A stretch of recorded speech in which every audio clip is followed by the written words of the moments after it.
The cytoskeleton is an organelle of the cell that doesn't necessarily have one specific location. Instead, it extends throughout the entire cell interior in order to provide structure, shape, and support to all parts of the cell.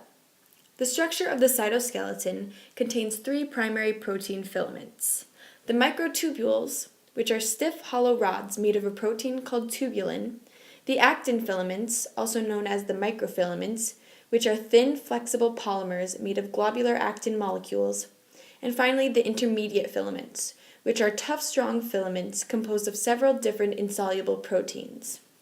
In this photograph, the microtubules are in blue, the actin filaments are in green, and the intermediate filaments are in red.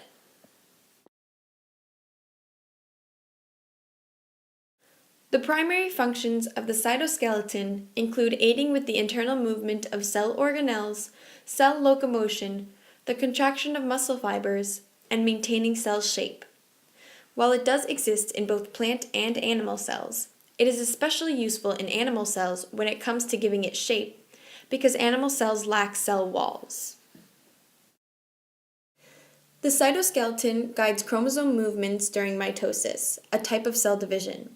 It also functions in cytokinesis, cell growth, and cell differentiation. Also, the different filaments of the cytoskeleton can attach to the plasma membrane for structural purposes, as well as attaching to other organelles within both the nucleus and the cytoplasm. Another key feature of the cytoskeleton is that its filaments are extremely dynamic and are able to lengthen and shorten very rapidly. This dynamic nature is necessary for changing shape, completing cell division, and movement, which are all processes essential for cell survival. Now you might be wondering why all the information I've thrown at you is even important. But the answer is simple.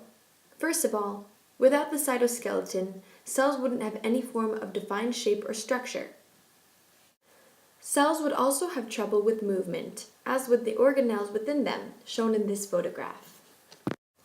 As I said earlier, the cytoskeleton moves the chromosomes during cell mitosis, meaning that without them, the chromosomes wouldn't necessarily be able to move.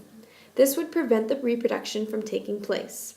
How could the cell possibly survive without this vital method of reproduction?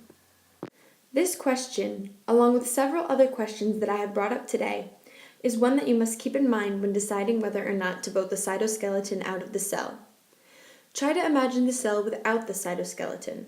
It's clear that it wouldn't be able to survive.